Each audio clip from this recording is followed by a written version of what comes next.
So now that we have our zombie spawn points pretty much set up and good to go, I want to do the same thing for our player. So our player is basically going to be a normal player start.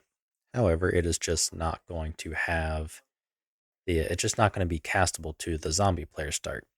Now, the reason I want to go ahead and get this out of the way is so I don't have to have this guy be auto-possessed, right from the get-go. So what we can do is kind of extend our logic here and in here. So I'll kind of show you what I mean.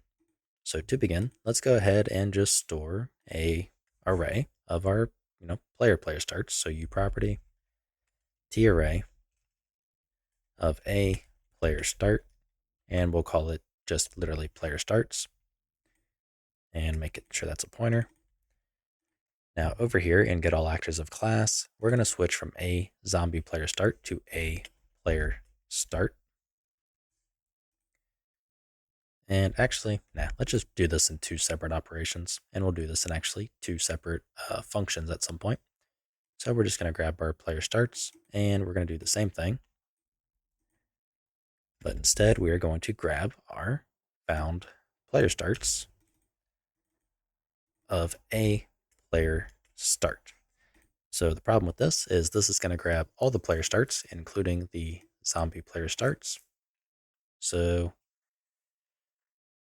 let's see, what's the way to do this? So we can have one. Yeah, let's see, do I want to? Yeah, I'm going to go ahead and just clean this up, I think. So let's change it from a zombie player start to a player start, because we're kind of storing it that way to some extent anyways. And what we want to do is, as we iterate over all of the found player starts, so let's rename it to found player starts, we want to first do a test. So if this can be casted to a zombie player start, we add it as just a zombie player start. Otherwise, this tells us that it is a player start. So from here, we know that we have, and we want to set it as a player start.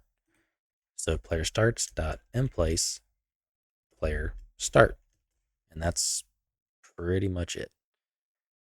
So player start with the actor, so cast to a player start from player start. And that's pretty much all there is to it. So if it's a zombie player start, we do zombie player start stuff. Otherwise, we just add it as a player start that we can use. So now what we want to do is override a function. I think it is post login. I'm going to have to kind of skim through this really quick. So by default, something somewhere will go through and spawn it. So let's check the parent and the game mode base. So handle starting new player. Okay, here it is. So try to spawn the player's pawn and start match. So handle starting new player. Ends up calling restart player. And in our case, we're going to actually utilize, I think, this. So we have our find player start. And yeah, it'll spawn it there. So let's see, is this overrideable? No, it is not. That's a shame. So we're going to want to override, which we can. So we're going to override restart player. So in restart player, we're basically going to do the same exact thing. We're just going to call restart player at player start, and start spot is going to be one of our random player starts. And that's really kind of all it is. So let's go ahead and go to our zombie game mode. And instead of post login, let's override restart player, because we're going to use this for respawning and stuff too. And this will handle the actual respawn part of it as well, basically. So we restart player, and we don't really want to call the super because it contains, all this stuff. We just want to call restart player at player start. So we paste that in, and now we just need to get our start spot. So we have get random zombie player start. We're going to do this same logic, so we can copy and paste as a parameter. But instead of using the zombie player starts, we're going to use the player starts. And instead of the max being the active zombie player starts, we're just going to, again, use player starts.num. So this will basically create us a pawn at one of our own player starts, essentially. So that also means we may or may not have to do this earlier. I'm not 100% sure, but I'm hoping begin play should be early enough. So let's just close that down, save everything, recompile, and relaunch. So the idea for respawning is when the player dies and the new round starts, we're going to iterate over all the dead players, which will give us their controllers, and we literally just call restart player. And that's going to run whatever logic we put in here, because this is not going to be the final logic, and, literally respawn the player. So they're going to spawn the new pawn, they're going to repossess it, all that stuff. Okay. So I'm going to delete that guy. And I want to add a new player start. So normal player start. And hopefully I can spawn in here. So press play. And we have a problem. So where is that at? Okay, line 61. We're going out of bounds, which makes me question if this is not run in time. So I'm going to comment that out. And for now, just call the super restart player and print out some logs. So UE log temp, warning, text. Let's do restart player. And I also want to get a print in begin play. So begin play. So this way I can see, which one runs first, because either the players, either begin play is firing after the player start, or we have an issue right here where we're not actually adding what we think to the player start, basically. So, we have a empty player starts by the time we are trying to spawn the the player at it.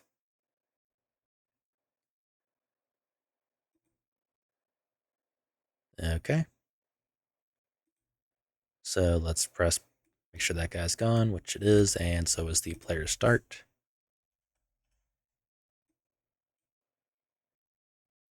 So let's see which one runs.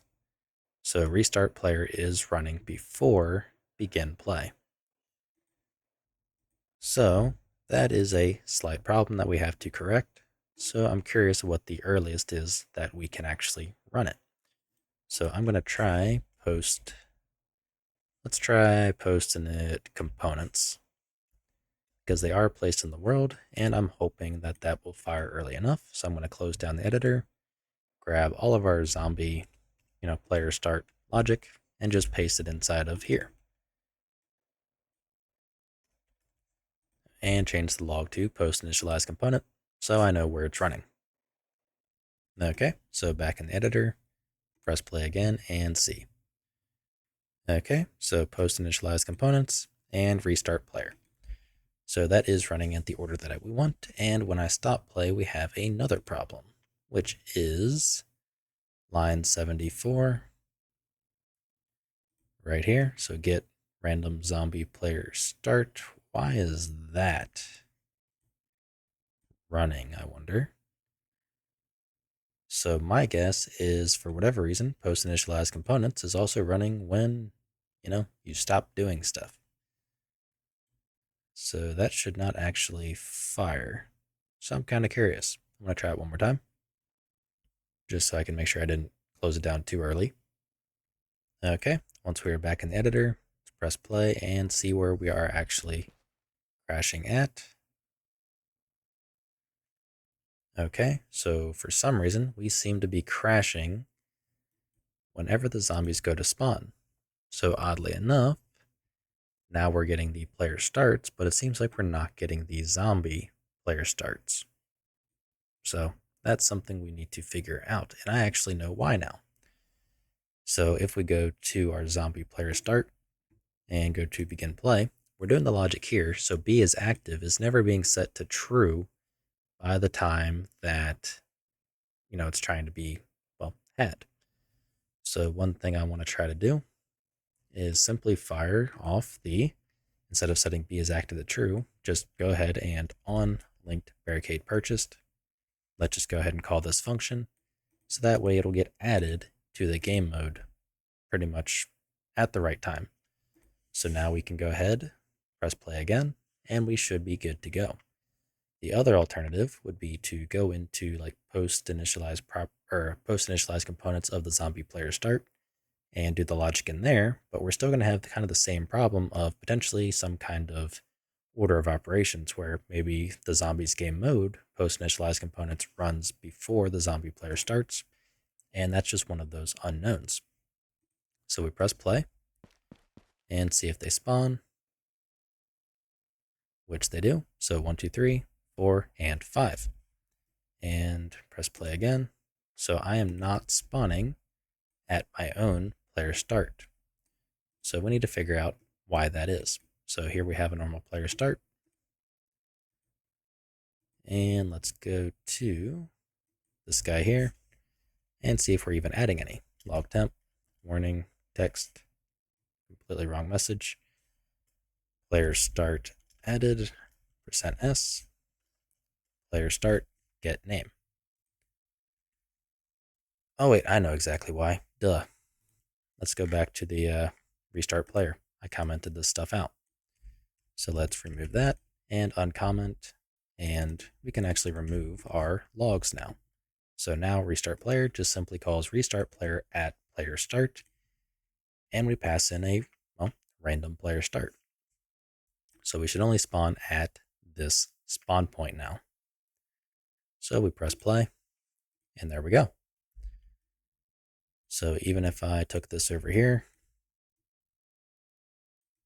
I can add another, and we're always going to spawn at one of these two.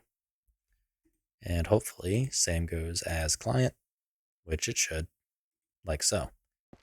So now as client, we have 4, 5, and yeah. So we have our player spawn points set up.